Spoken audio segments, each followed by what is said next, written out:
Balangno, ndang balangno. Ndang hei, hei.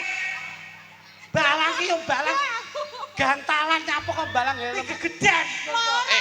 Tak bialang ben minggat golek sing ayu. Iki Kanapi. Jangkrik.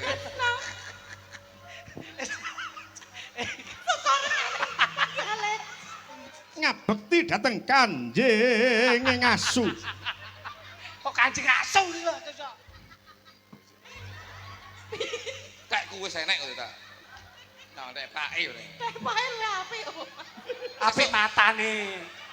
Bicara lekar gemantos. Ing samangke temanten kakus nyuwun pangestu. Jumbleng. Teman. Lho. Oh tak jiyecek tenan mengko. Wene kono wae.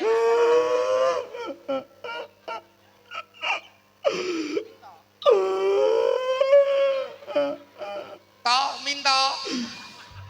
Sabar ya, sabar. Bapak. Hei, hei.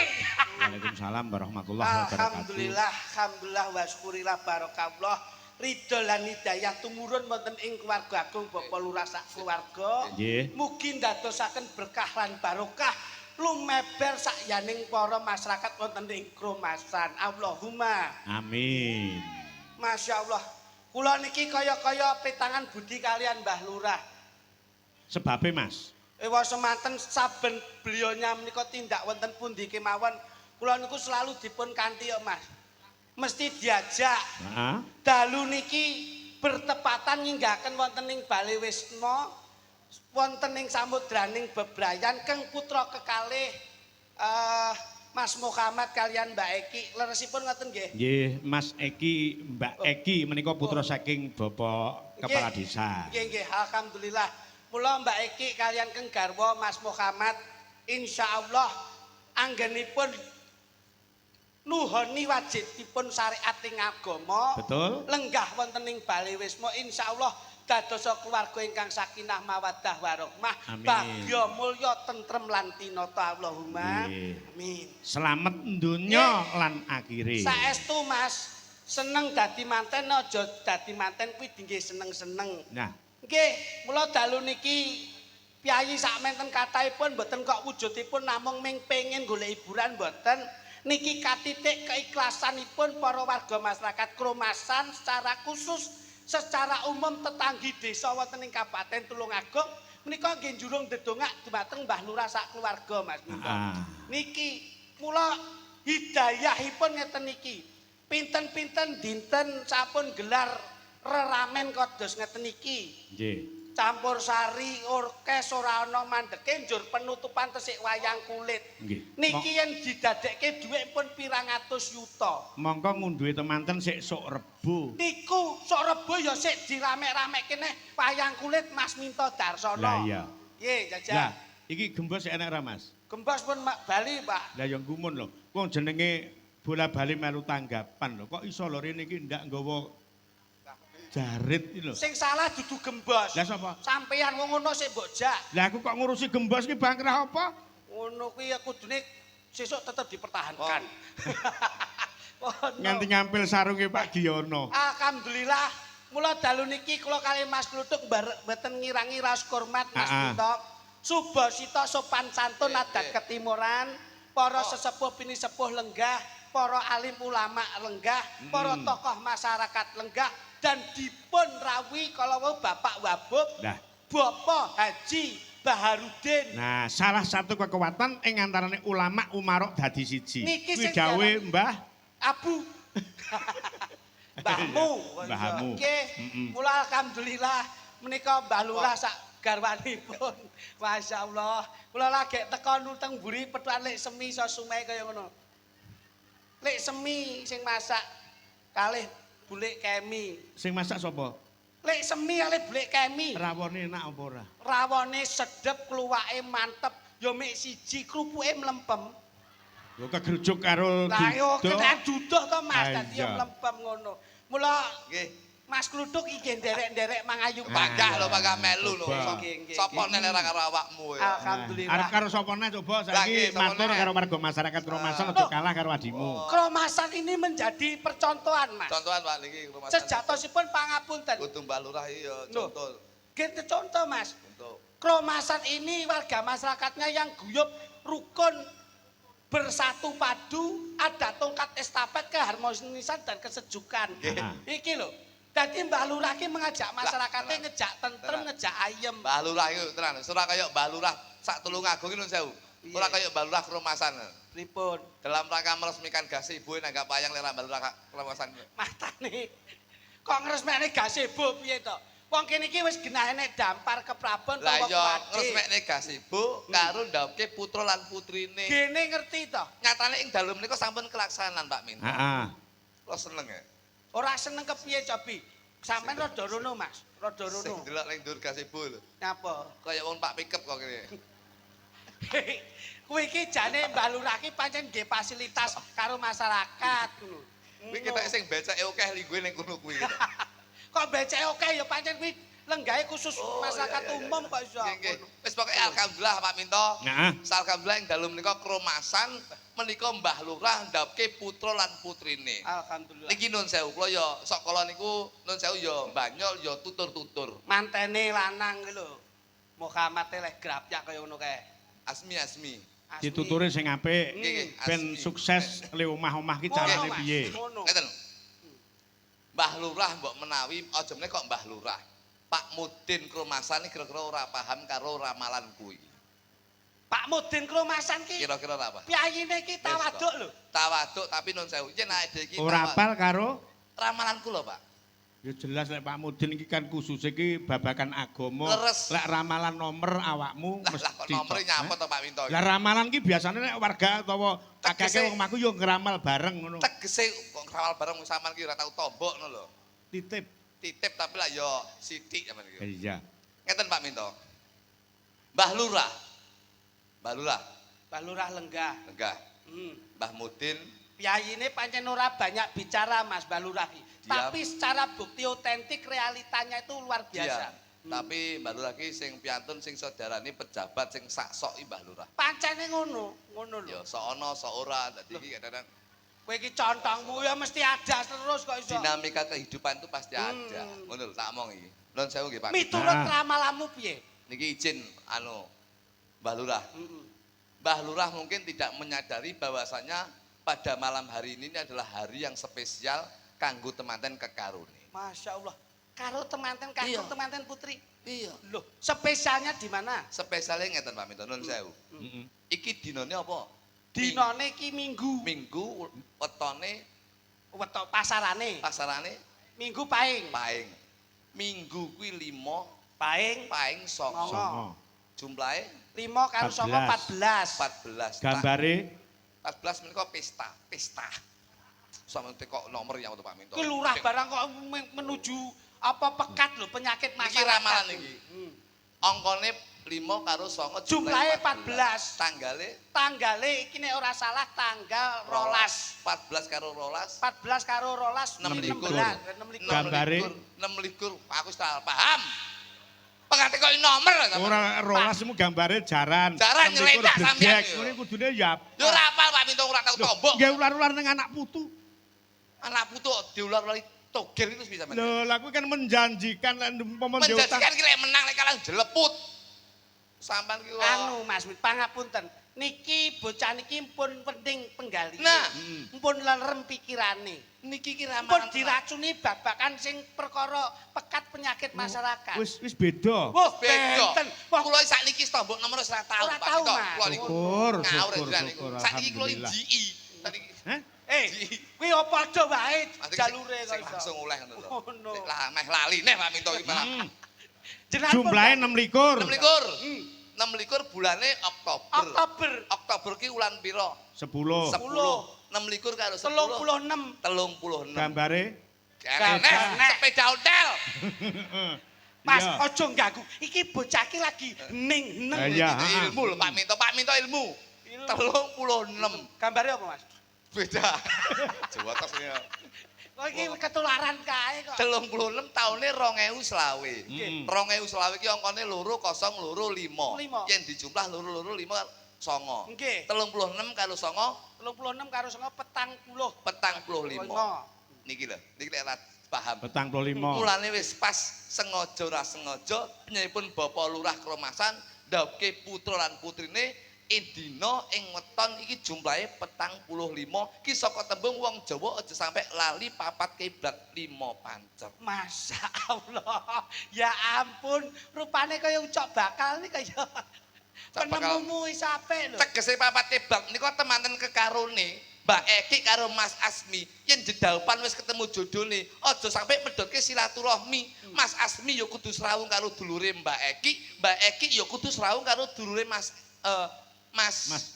Asmi. Tegese etan kulon lor kidul ya kudu disabani. Papat kiblat 5 pancer ki wong tuwa dolan nara-nara ning tetep maglok ning gone wong tuamu. Macep ning kene. Ning kene Paribasan Mas Asmi iki manten anyar raja sedina ratu sewengi. iya Kok kingko turu sesuk tangi jam 12 awan ora usah kaget. Mbah Lurah ramuke nyeneni. mergo Mbak Lurah kuwi tresna karo sampean wis dianggep anake dhewe. Nah. Apa meneh asmane sampean ki Mas Muhammad Asmi, Sapa kuwi?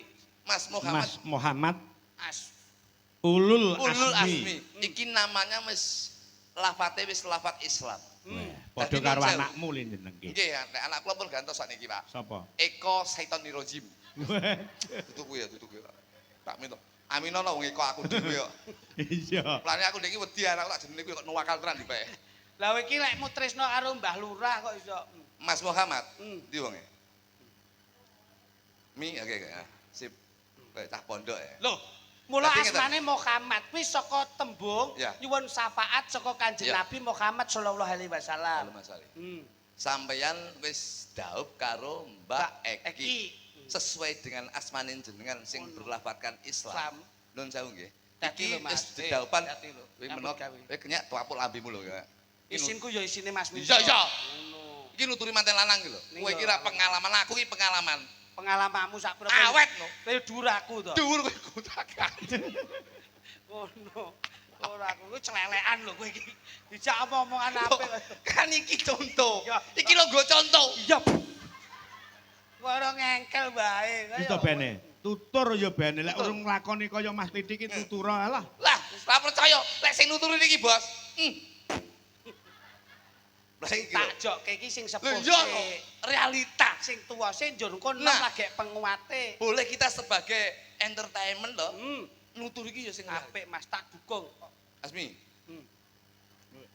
Aja wis Mas Asmi mau ning jero kleru Mas Asma pundi ngono kuwi piye? Asman diasmu wis. Ayo ngono. Sampean lafate asmane wis berlafatkan Islam. Islam. Sampean ditemokne ini suatu nun sewu. Jodoh ki tidak menyatukan persamaan tapi menyatukan perbedaan. Nah, iki lho. Engko yen tumindak nun sewu ya, tumindak ya. Sunah Rasul ki ibadah. Sunah Rasul ki ibadah. Ngerti apa ora? Paham ora? Sunah Rasul paham ora? Anu. Anu ngangge anu apa ki Iya. tanda Anu to. isyarat. Hmm. Heeh. Oh iya. Iya iya. Isyarat-isyaratnya sing jelas ngono lho. Lah sing ngono kae lah Pak Minto nyapet to dadak isyarat berange wedi dah kowe ya. Ya. Sama saya anu tumindak ya ta. Awis kuwi mau lho ibadah ngono wae. Seneng oleh seneng ning aja gobras gabrus. Loh, Sampan kudu wudu dhisik. sik to goblas gabrus kaya kucing e rumangsamu. Lho kadang-kadang kan wong enek lagi seneng-senenge kan sak penake dhewe. Ning saya yakin bahwasanya Mas Muhammad Asmi iki insyaallah beliaunya akan nindakake apa sing dadi dawuh agama. Tuturono. Wudu dhisik. Engko bar ya. Kudu. Wudu Pak Minto. Hmm. Loh, suci lho Pak Minto. Mergo awake dhewe iki tumindak ngono kudu suci. Yen Mergo suci. sok ben ki yen duwe anak bisa dadi anak sing soleh lan solehah. Amin amin amin. Ngono lho. Ngono. Lek wis wudu, bojo ditari. Hah? Ditari sikno, Pak. Piye? Sik to, Loh. si Mbak Eki Iya lho. tawani. Tawan awake dhewe njaluk. Mergo kadang-kadang awake dhewe lek njaluk wong wedok ora gelem kuwi jenenge wong wedok sing ora ikhlas. Kuwi dosa awake dhewe. Ning kudu padha ikhlas. Padha ikhlase. Weh, Kudu njaluk ning wedok, sing wedok. si sapa Asmi Asmi njaluk sing gone sing wedok Eki. nek muni. Yang Weh, yang piye? ayah minta. Weh. Berarti Lho iya no. bloko suto. Bloko no Pak kudu padha ikhlas e. Ah. Gitu Pak Minto. Lek Padha karo awakmu lho ya. leres no, mungkin Ya. aku nggih ngoten. Hmm. Kudu nyuwun sik. Ayah minta. Loh. Lek wis wong wedok nyauri, Nggih, Mas. oke Mas. Wah. Sampean aja langsung Bergerak. bergerak. Hmm. Donga dhisik. Apik. Wong Jawa ki punya lidah yang basah. Untuk baca Al-Fatihah. Biar sekali melangkah. Insya Allah oleh rezeki sing barokah. Ah, iki.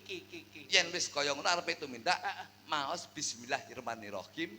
Kulhu pisan surat An-Nas 1 Al-Fatihah ping 1500. Ayat kursi ping 750. Al-Fatihah ping 1500. Sik, Mas. Mas Kulhu. lak kerinan. Kulhu kuwi ping Siji. terus Surat An-Nas 1 Al-Fatihah ping 1500. Tak jamin.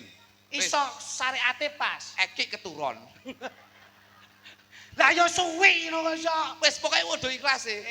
Kudu padha ikhlas e mergo lek wong wedok disuwuni ikhlas, sing lanang nyuwun ya ikhlas, insyaallah keluargane dadi keluarga sing Saiki sakinah lek mawaddah ngene, warahmah. umpama wong lanang nari ibuke. Nggih, Bu, nyuwun. nyuwun. Terus sing ibuke wedok, mangsuli. Alah, Mah. Oh, wesel ngono Nah, piye? yen awake dhewe meksa niku dosa, Pak. Sing dosa Awake dhewe wong lanang. nyapa? Mergo wong wedok sik kesel. Nggih mboten? Wong wedok sik kesel aja dipeksa. Mergo wong lanang tuh juga harus menghormati harkat martabat Kuwi seorang wanita. kuwalik ndeng. Lek wis qabil tu nikah apapun yang terjadi, separah apapun, sekesel apapun, lek wong lanang njaluk kudu diwenehi kuwi ngibadah ganjaran cadungane jannah. Lek ra dilayani dilaknat karo malaikat. Kuwi lak kanggone sampean. Heh? Berarti iki dalang haus iki. Lah iki kok dalang haus. Iki gelem ra gelem nek sing wedok wis ngepleh-ngepleh panggah makan. Iki Lah wong ndek iki ro wedhus mlaku ae. Waduh iki. mulai kok. Mulane mongi ku wedhus. Ora oleh, Pak. Yo itu boleh, tapi secara tidak langsung ade wong Jawa yo kudu bisa ngerti apa sing dadi karepe wong wedok. Kleru. Kleru. Mulane lek sik arep dikobil tu nikah arep di naib kae, kuwi kudu janji. Yang iki awake dhewe neng naiban. Diijabke karo Pak Naib. Kamu harus berjanji sewaktu-waktu saya minta harus dilayani. Kuwi tulisannya sing gedhi. Engko lek pancen wong wedok nampik kuwi diduduhke iki lho. Iki jane wara-warane sapa iki jane? Aku kok rumahku ra bimbian ra enek ngono kuwi to, Pak. Pak Mangi. Nyapa? Ki kok ketoke lho. Nggih. Ketok lho. Pripun? Iki kurbane obat jamu kuat iki ya. Kowe iki ora kaya ngono kuwi. Wong jenengan iku yo kudu mboten lho, Pak. Nek diomongi, Mbak oh, iki. ngene. Nalika mbiyen ning gone naib lak mesti ana sumpah prasetya. Bener, senajan to mbiyen paribasane enek mas kawin ning nun sewu. Hmm. Saya itu berbicara realita. Anu Asmi, Heeh. nun sewu nggih Pak Minto. Iki jujur Pak, kula niku lek mbanyol ya tapi saya itu berbicara yang realita. Iki edukasi. Nyata. Nyata. Aku ki rabi ki 15 tahun. Geger ora tau. Masya Allah. Berarti lemu nggawa keluargamu ki anu Mas. Piye ya nek ngarani kolbune kuat kabeh. Ora jane. Lho ora tau geger kok. Aku diare bojoku kok. Lah kowe nyapa kok dadak wedi barang iki. Lah wong kono wedi karo bojone kok nuturi liyan. Boten. Tegese ngene. Kowe iki Tegese iki karo- temanten kekaron iki aja rebut bener ning rebut salah. Nah, Aja dadi pasangan sing kipu. Sok kala enek pasangan sing pengin roh HP-ne bojone. Ning kuwi aja. Mergo kowe kudu percaya karo bojomu. Insyaallah yen kowe percaya karo bojomu, ora buka HP-ne bojomu, kuwi dadi keluarga sing harmonis. Mergo apa? Sok kala itu yang menjadi derdah, yang menjadi permasalahan. Kuwi sok kala ora percaya karo bojomu, ora percaya karo pasanganmu. Nah iki lho contone iki. Aku HP iki gletak-gletek wis ora HP. tau tak dokok ning ngendi tak delekke ndak. HP. Ning bendina kuncine tak ganti. ketoke mbiyen Ketoke sampean ki tipe dalang ya counter. nyapa kok dadak Loh, kuncine diganti. timbang menimbulkan masalah lebih baik kita selalu ganti kunci. Aman, aman. Leh, sampean ki angel. Aman, aman. Ngene, Pak Minto. Nah, Ngene. Jujur iki kaya kula Pak Minto. Terus? Kula niku HP ra tau tak kunci Pak Minto. Jujur demi Allah. HP kula ra tak kunci. Ning kula duwe HP sitokne tak dekek jok mobil. Lah padha. Iki lho layakno konangan iki. Layakno kowe main belakang dengan istriku kowe. Kok iso? Harus. Kok iso? Main belakang itu penting, harus. Gila nih, giyeting kau sampean. Giyeting kau. Kowe lho, telan HP-ne mbok kejok layakno niki wae entuk telepon Sik Mas. tote kok mbah lurah. Mbah kedek barang iki. Tau main belakang ora? Rugi. Tak wongi. Ngapa, Mas? Ketok iki lho sewu. Pripun? Sing diceluk iki kleru. Pripun? Ketok iki dalang kali wungu ketok iki. Ya ting ya. Lah nyapa to? Jenengan niku kaya Main belakang ini yang tidak sehat. Oh betul betul. Ngono lho. Oh, ya sehat kadang-kadang. Secara politik tidak sehat. ngono Sehat. lho. Jujur menghancurkan. Nah itu. Jadi yang dimaksud Mas Minto, Lho. main belakang itu orang yang tidak sehat. Berkhianat. Nah, sing apik dalam ketransparanan, dalam kejujuran itu mutlak yang dari depan. Lah ndak transparan aku ya mah. Kuwi neh lho. Transparan itu terbuka. Jujur, jujur. Ya jujur, transparan, terbuka. Nah, nek ora dibuka, Ramarem. Ya ting nih. tenan kok. Aku greget. Iki cara ngene lho aku Asline sing. dadi wargane mbiyen. Ora tak pilih kok. Heh? Iki nom-nomane mesti celintisan iki kok. Sapa sing ngomong? Lho, panjenengan no. Lah iya. Berarti ya tenan, mbok ditulat Mbah Lurah menika kromasan. Mbah Lurah Kromasan. Nyenengke kok. Antenge kaya ngono. Anteng, Mas. Alime kaya ngono. Wah tenan nek Mbah Lurah Kromasan tenan jujur anteng alim sangkek primpene. Bah, iki malah ngedu iki wis. Bulurah lenggah lho niki. Bulurah lenggah lho. Bulurah niku sinten mawon dipun salami. Loh. Dipun salami Mas. ora beda-beda. Aku ki wis saged maca lho lurah sak kecamatan ngunut ki sing jujur endi sing alus sing endi sing alim endi aku ki ngerti kabeh. Sing paling jujur lurah ngunut ki mung loro. Sepundi? Kedek karo Sanjun. Jujur niku. Jujur alim. Jujur. Berarti tak wongi. Ngakoni dek. Kakone piye? Ngakoni nek ra jujur karo bojone. Berarti jenengan yo betik berarti. Heh? Kok iso? Berarti panjenengan yo ora tau jujur. Sapa mong aku lek ra jujur ibuke nesu kok. Loh, lah wau. Heh? Jarene wong lurah sak kecamatan ngono sing jujur loro. Mas Mbah Kedek karo Mbah Saju. Heeh. Berarti lah jenengan melu sing Aku apa wilayah ngunut? Saya kan wilayah Rejo Tangan. Iki wilayah ngunut, lah rejo tangan sing marai. Ngono. Dadi iki sing provokasi rono, ngono lho. Kowe ora sembrono. Pangapunten, Pak. Apik elek kuwi gumantung saka awake dhewe. Wong kuwi sok kala nyawangi awake dhewe apik, ning penompone wong liya urung tentu yen apik. Wis penake ngene Mas, lek Nggih. pengen eruh elekmu, Nggih. teko wong sing ra seneng karo awakmu. Lah, lho. Lek pengen eruh apikmu, teko wong sing seneng karo awakmu. Wis titik. Apik elek ora kudu digoleki. Nah, Ning kudu diintrospeksi diri. Kaya ndene manten. Manten ki nek saiki kaya api-api kok. Ning nek kudu iso nata mengendalikan diri. Itu masa-masa dalam berumah tangga itu butuh proses. Ngono lho. Mula nyapa kok manten ki mesti sakral. Kowe lak ra tau to ana manten didelehke gerdu lak ra tau to. Manten mesti sakral didelehke. enak mantan deleh kedua enak. enek kuwi. iki mbiyen digrebek. Awakmu. Ketangkep to we? Langsung diijabke ning gerdu. Eleh wong ya ngenteni sampean to aku asli. Lah iya wong loro. Kuwi ra ngerti. Iki pangapunten, Pak. Dadi secara hukum Jawa, mula wong Jawa ngepake Jawane, manten ki ora ninggalke janur. Arep ning ndi nggone mesti manten ora ninggalke janur. Sebab menapa? Nek wis titikane ana janur, kuwi berarti ana titikane wong duwe gawe. Nah, janur. Menungso ki jane awitane sangka nur. Cahya. Iya, heeh. Nah, nur kuwi cahya, jan kuwi janjane. Mula manusia itu semuanya mendapatkan cahya. Gari awake dhewe leh ngobati kepiye. Mula janure lak mesti digawe ngeten iki.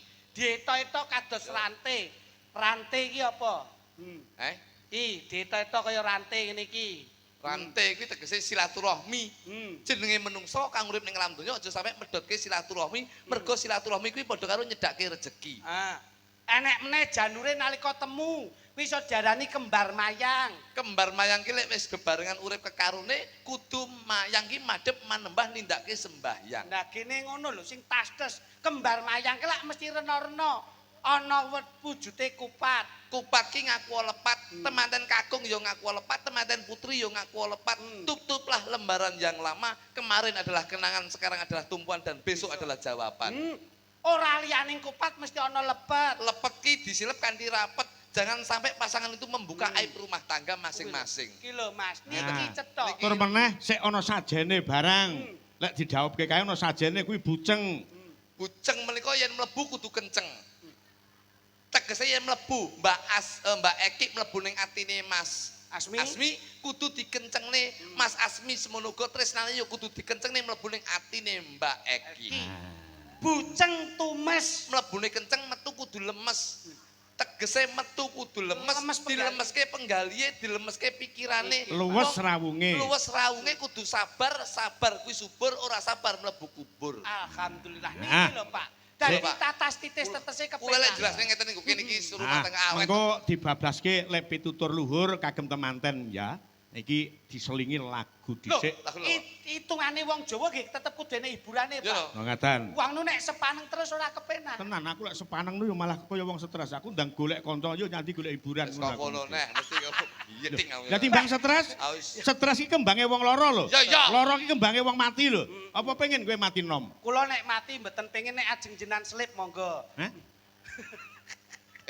Lek kuwi ra mungkin diselip mergo duduk diselip koyo gabah ngono.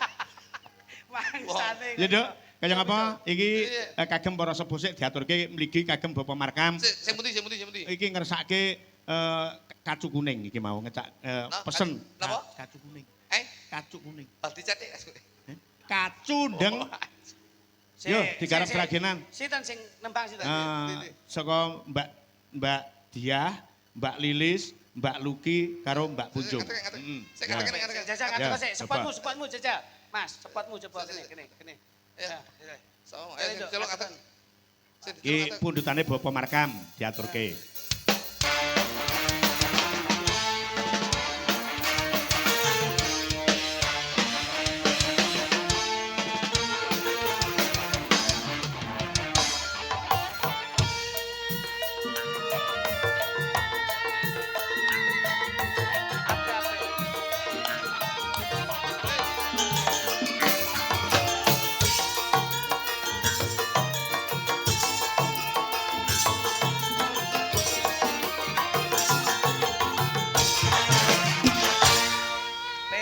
Nek iki pas, bocah Ya, ya. sakmene iki senengane kacu. Ngono. Kacu kuning iki pas. Ya. Lho iki jelas tok. Mikmu rada didekene lho. Ya. Wah, kowe aku lek ketemu iki aku mau rabi saiki aku. Lah napa, Mas? Kukune dawa-dawa. Kukune Kukune dawa ki mesti bocah ki lumuh ra gelem masak, ra gelem mbah-mbah. eman-eman. Eman-eman. Mergo leh ngeman kuku-kukune Iya. leh HP. Iki Kalih Mbak Elis, Mbak iki aku yo gak. Sulis. Awake keputihan iki. Piye to, Mas? Iki lek metu mesti gak seneng. Isine meneng jero omah ae ra gelem blonjo ta iki. Pedireng. Direng.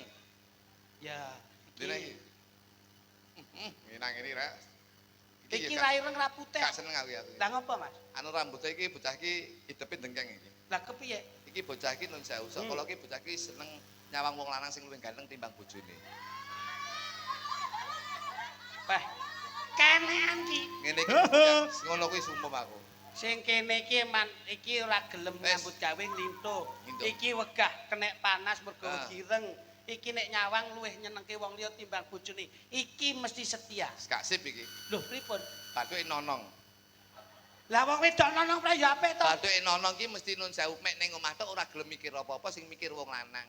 Loh. Ngono iki. Kowe iki apa-apa kok mbok? Alah apal aku segini iki. Loh, lah nek iki loro iki. Wis gak tak rabi ngene iki ya. Lah terus?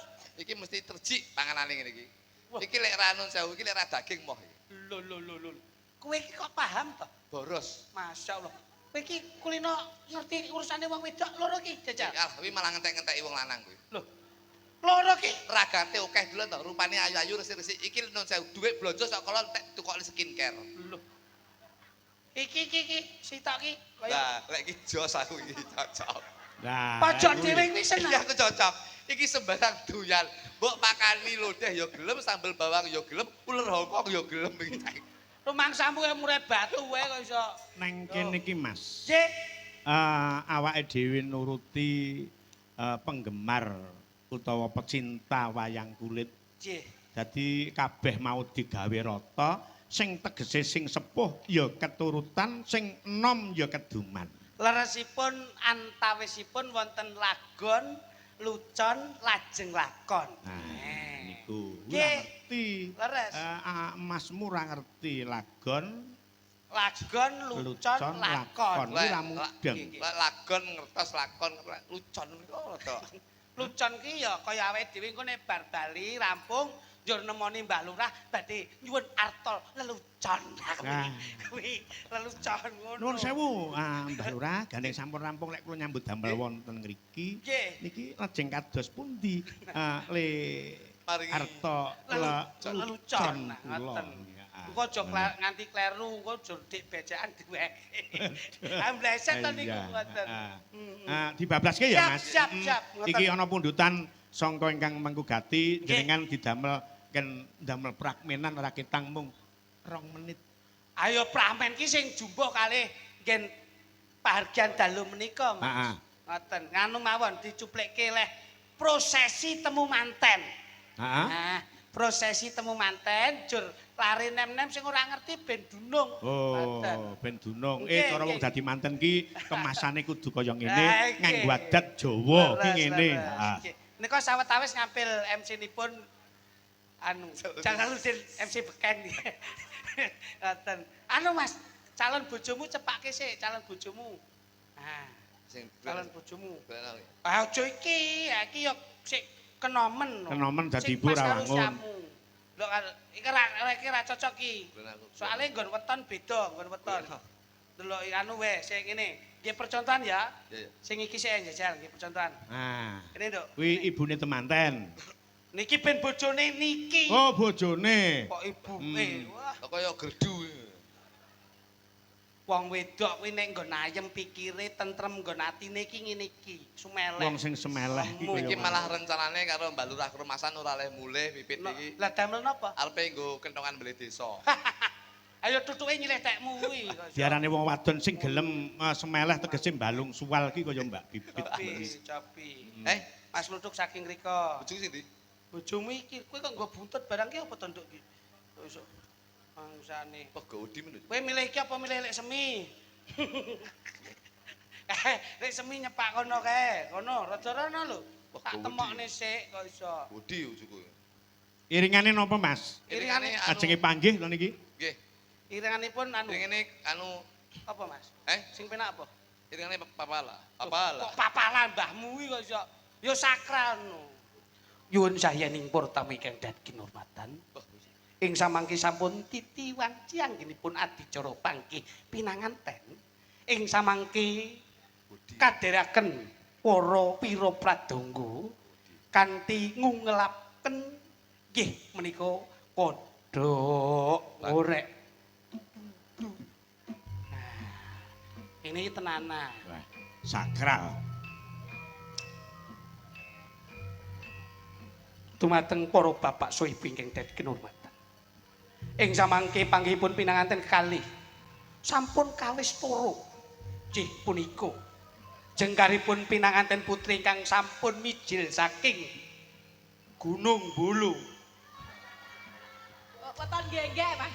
Kok kono ki lak yo enek desane Bulu Rejo lak enek to. Tak kira lek Ing samangke temanten putri ingkang mijil saking Bulu Rejo pikantuk pinanganten ingkang mijil saking Kaliwungu. Ya, aku tukang nambang. Lah iya. Kono kene padha wae kok iso. Sampun tumapahe ngadicara pinanganten kekalih anggennya dedaupan sineksenan sayaning para tamu ingkang dadi kinurmatan agriya tumapaipun adicara pinanganten kekalih. Bojoku kena stroke. Mlakumu ya sing apik, manten ki sing apik, ora Sing ngono. halus. Mas aku lali. Lah aku biyen digrebek kok, Mas. Ora ngene iki kok. Ya sagrebek-grebek kok iki nggon prosesi tenanan kok iso. Piye? Pinanganten kekalih kapanggihaken wonten ing dinten Minggu Akad. Ya. Minggu ki Minggu akad. Akad ya. Tah, leset. Iki lho kaken kumpul Jalaluddin. Rada resik. Ing samangke pinanganten kekalih dipun panggihaken wonten ing dinten Minggu Paing. Donga pangestu dumateng para sesepuh pinisepuh para alim ulama. Tumapak ing adicara pepanggihan pinanganten. Ing samangke reronceng adicara panggih manten wonten ing dalu punika. Nggih punika awiwiti balang-balangan suruh. Ayo. Ayo ndang balangno. Balangno, ndang balangno. Hei. Balang ki yo balang. Gantalan nyapu kok balang helm. Nyapu tuh bocah-bocah ki. Lah apa sih dhek balang? Gowo gegeman. Gowo gegeman sih. Enake kuwi yo, Mas. Golek gegemanmu apa? Sertifikat apa BPKB? Ngono. Iki gegemane nyok iki. Nah, wah, Ben merempel kudune. Gua aku. cilik ae. Kuwi gegeden. Tak bialang ben minggat golek sing ayu. Iki ki nggih jagani iki lho kok iso. Ayo. Ing samangke tumapake adicara kawiwitan J punika. Temanten kekalih balang. Iki lho Mas, gantale iki lho Mas. Gantale iki. Balangan suruh. Ya, balang sak aku. Ini Betul ini. Nah, op.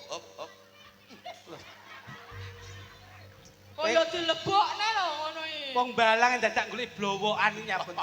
Balang kenekno ngene lho. Lah tak kenekne. Menapa to pedinipun gantalan suruh kesusu sak kepingin anggone weruh keluarganing pinanganten putri lan ugi weruh keluargane pinanganten kakung.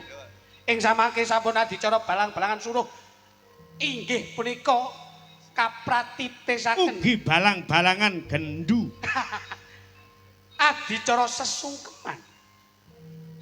Lah, kucamtuk. Sing sungkem ki sing wedok ki lho, sik. Lemu ra iso ndodok. Iso Sungkem sing ya. wedok. Ya ndodok. Iso. Lah kok Bahaya.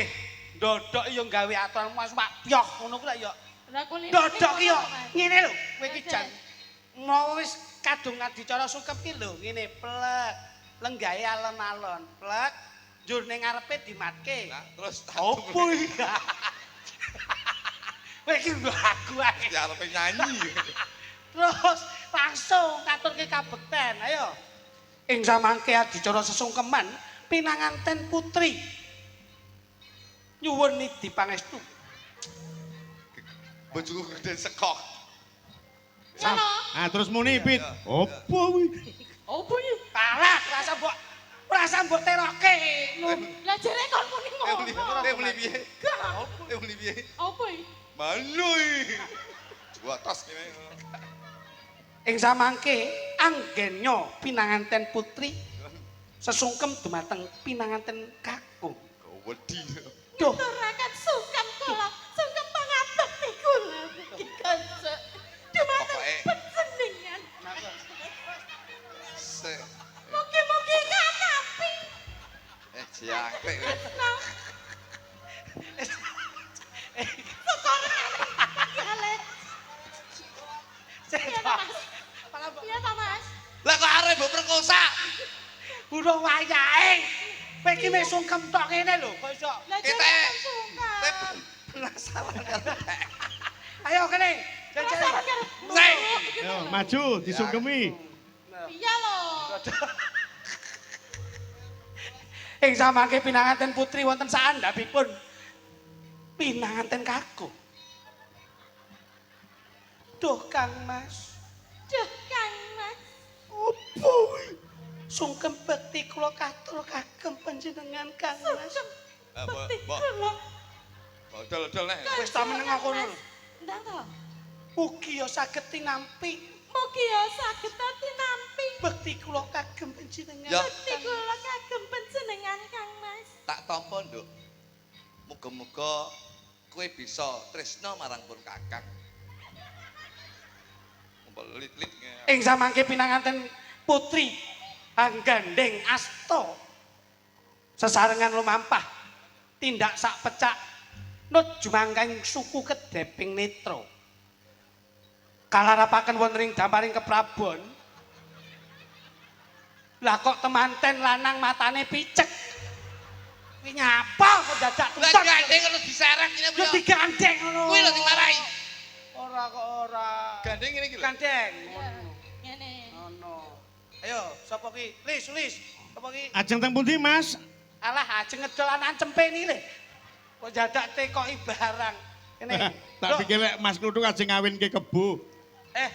mbak Esi tak nih mbak Esi saya sembarang kene ta kunjung kok kuwi kono Ing samangke minanganten kekalih kalarapan kula damparing keprabon tumuju wonten ing pawiwan agung handum katresnan sowan wonten Kanjeng Rama tuwin Kanjeng Ibu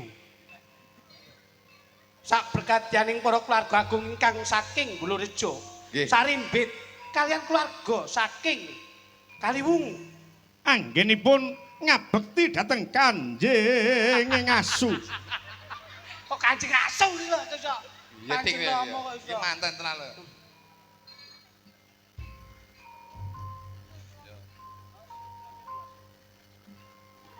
ing samangke temanten putri nyuwun idi pangestu dumateng Kanjeng Rama. Padyalon gamelane. Dah Kanjeng Rama. Apa iki? Kayak kuwi wis enek kok ta. Nah, nek pake lho. Teh pae lho apik. Apik matane. Pancen Bapake mbok iso. Gue nek pake pancen nafsu iki bar dicet. Ndak maksudnya jarike lho, Mas. Kok nggone bapake nek andeng-andeng yo apik.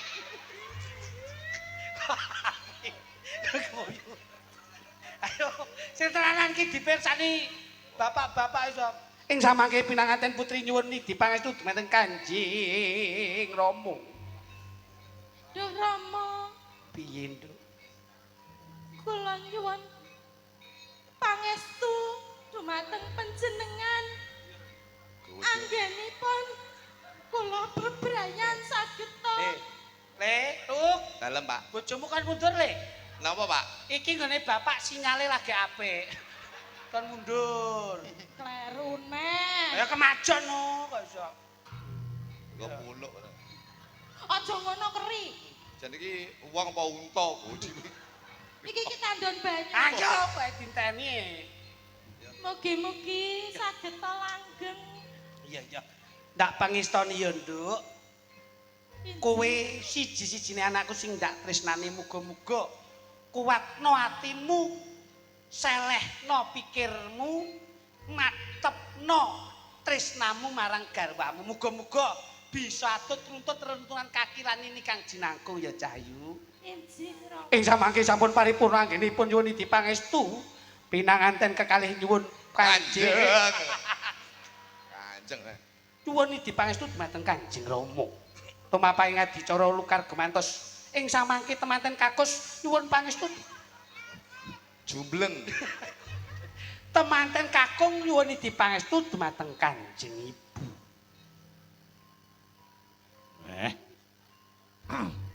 Lho. Otak jiyecek tenan mengko. Wis nek kono wae kok iso. Dan karo ibuke dhewe nyapa to jane iki. Lah sak ibu-ibu iki nggon tata krama digawe.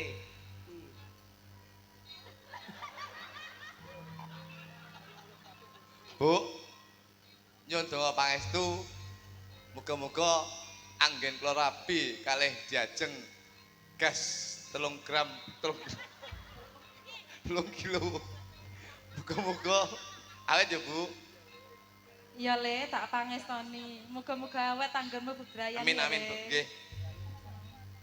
Ing samangke temanten kakung lukar gumantos papan ingkang dipun lenggahi. Temanten putri kadherekaken nyuwun pangestu dumateng Kanjeng Ibu. Bu. Piye, Nduk? Kula nyuwun pangestu panjenengan, Bu.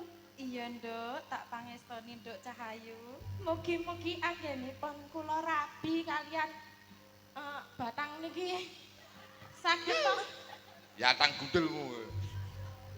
sageta langgeng nggih, Bu. Iya, Nduk, tak dongakne iso sukses sugih ya, Nduk. Amin. Nek ra iso sugih, bojomu lebokno pesugihan ya, Nduk. Injih, Ibu sendika dawuh, Ibu. Ya, Ibu. kala-kala kuwata ya, Nduk. Ibu biadab. Ing samangke para juluradi hang laras ngedalaken kopi kalian teh. Sinambi ngedalaken dedaran inggih wujudipun rawon nyarengi temanten kakung Nyuwun nidi pangestu dumateng Kanjeng Rama.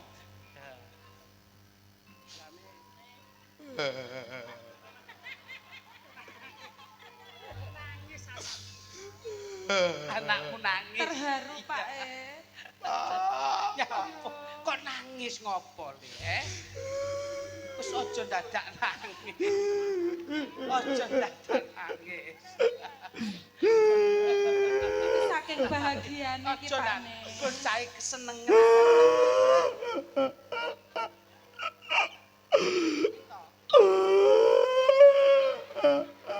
Toh minta. Ah, kalau gitu nah.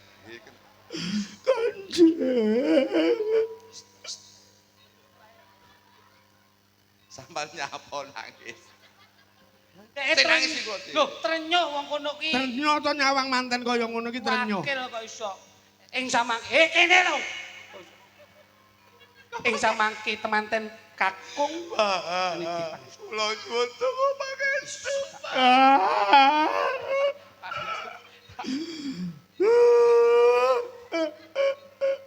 Balik nangis mergo ditinggal mikal bojone.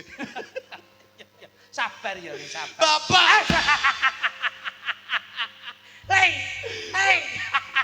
Buke, dudutan anakmu. Hei, Piye to Le kok kaya aduh, ngono iki, aduh. Le? Le, iki uleg-uleg ibumu, Le. Kok iso mboke piye, Le? Tunggu pangestu mugi-mugi kula awet, Pak. Tak pangestoni ya, Le. Kon ngandung bebrayan muga-muga ora ana bebaya apa wae. Tresnane bapak kaya tresnamu marang garwamu ya, Le. Nah, diterokne kuwi pake ngono ki. Yen menawa kowe sedih, bojo-bojo bocah sedih ning jakan seneng ya, Le. Ya. Nyapa nggonku mbokmu? Kene tak dilat. Kowe kudu sabar ya. Nggih, Pak. Aja nganti kowe lali garwa sigarane nyawa. Wanita wani ditata. Anak kutuk aja kluthuk. Kowe kok bener. Dina iki seneng atimu. Piye rasamu? Bapak Tresna kaya seneng. Pirang-pirang dina. Iki bojomu aja mbok sia-sia. Kaya piye kuwi yo garwa. Ibu nimbalin jenengan, Pak. Endi? Ya, Kanjeng. Dasmu. Wis. Lah wong diwarai ape lho wing rusak-rusaki keliran kok iso. Nah, iki dibablaske gandeng wis temantenan padha senenge. Suka-suka. Nah, suka-suka tembange tambal ban. Nah. Nah. Lho, Hubungane apa? Lho, Hubungane apa? lho nyambut gawe wis bebrayan kok. Wong manten seneng-seneng kok terus tambal ban. Mantene wedok amen bocor ae. ing samangke temanten kekalih dipun lenggahaken wonten ing dampar keprabon lajeng dipun lipur kanthi campur sari sekar gadung ungelanipun nggih menika tambal ban. Ngono lho, sing nyarne aku. Setidaknya tuh pertemuan apa-apa. Lah kok hubungannya manten karo tambal ban? Mergo kowe kaya ban lah kae bojomu kaya dongkrak. Gondong lak cengelmu. Ing samangke Kanjeng. Wes. Ya, kaya ngapa? Diaturke tambal ban nuwun sanget. Jan-jan. Menika sampun katur wonten pundutan klawatane riyin Monggo, Mas nderek. Weding nggih saking Pak Giono request kelinci ucul monggo wau sampun dipun aturaken selamat kagem Pak Lurah sekeluarga dan pengantin berdua. Nggih. Inggo diganteni tembang. Uga ana sangka panjenenganipun bakule sate gaya baru. Assalamualaikum Pak Dalang. Saking kula Makyem bakul sate gaya baru Kromasan. Nyuwun lagu Slendang Sutra Kuning matur sembah nuwun. Diaturke sisan ya Mas. Derek panjenengan larasipun tetep wonten Slendro. Ya, heeh. Yo, Slendang Sutra Kuning sing jumeneng piantun 3. Menika Slendang Sutra Kuning sampun katur pundutan saking bakule sate ingkang wonten Kromasan. Leres. Lagi krungu. Lajeng pundutane Bapak Sugiono Mas sing Cih. kagungan Ek Java. menika melayani bubut tunggak lan sanes-sanesipun menika nglenggah wonten ing Sumbringin Kulon ngunut Tulungagung. Bakal bubur. Sing bubuti tunggak nganggo apa iki? Alat. Zaman sak menika ndamel mesin. Iya. Oh. Menika saged berhubungan kalian Pak Giyono ingkang wonten Sumbringin. Sing kula seneng niku lho, Bu sinten wau? Bu Bakul Sate sinten? Buyem. Buyem iki bakul sate gaya baru. Kok saged, Mas? Sing biasane nyuntuki kenceng tok buyem iki digawe menggak-menggok ya. Lah kok gaya baru. Heeh. Gantinan Mas iki pundutane Pak Giyono tak pasrahke panjenengan. siap. Lagu saking Dujo kaya ngapa? Menika kalian Nggih. kula tak titip tembang-tembang terbaru Heeh. Nggondeli Tresno. Ya, Tapi Gundeli Tresno Tresno. nggih, siap. Nadane apa iki? Dadi Nggondeli Tresno tegese Mas Asmi kalian Mbak Eki tetep tresnane digondeli. Saderenge kula nggih titip lagu kula anu pelok 6. Oh anu. Bes. Anu dadi digawe ke anu ya Mas. Ya. Tetlak ya. Bes. Ya. 6. Kok Bukane saking saking Kendang. kendang coba. oh saking ketipu. Niki nggih anu. Kula ndamel lagu kalih Mas Oh, niku. ya. Lagu pitutur, Pak. Ya. Nggih. Coba Tapi dicake sak Mas ramban, Duduk. sak ramban, Mon. Sak ramban. Salampan wae terus mengke lagi ngene. Ya. Coba tutlak tutak ya. 6 sembarang.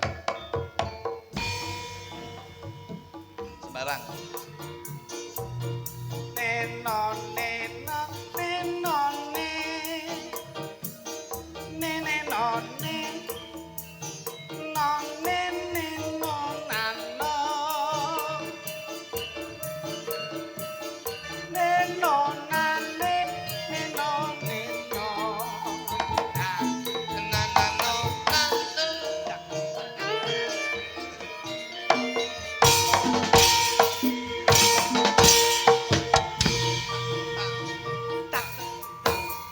Yen lagi susah ilingo yen pas bunga ojo gampang mesucu kudu mesem guyang guyu kabeh perkara ana solusine ojo digedhekne emosine sama.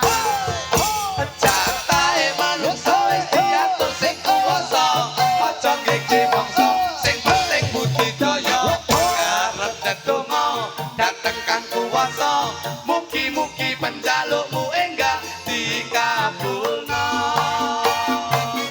jarene Panjawa alon-alon lakon gremat-gremet watale slamet sing becik titik sing ala ketara mula aja padha tumindak culika mula aja karo tangga mula ayo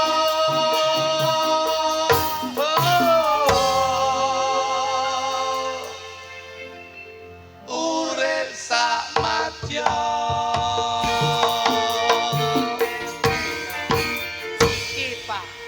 Besok kita ketemu di Batu atau di Tuban Atau kali di penjenengan, Surabaya, di atau di Surabaya. Surabaya di Ah. ITS ini kita garap. Ya. Gendinge Ah. teng larasipun pelok 6. Ya. Judule Sakmadya. Tanggal 17 Nggih. Balai Kota Batu. Nggih. Lajeng. Ngeten to, kalian jenengan to niku. Ya, Wah, aku ra petung karo awakmu aku. Aku lek lho, aku karo petung karo panitia bel untuk gede yo. Iya. Heeh. pelangmu. Oh, Mas Minto yo gedhi. Lah Pak itu kan ngendikan ora petung karo aku, pancen aku petung karo panitia kono. Ayo tak kon petung dhewe, mau aku darani kumbati. Padahal yo sithik. Ah iya. Njero tanggal 15 ketemu ana ing ITS Surabaya. Selawe. Tanggal selawe. Lah iya tanggal selawe. Ah. Aku muni tanggal piro?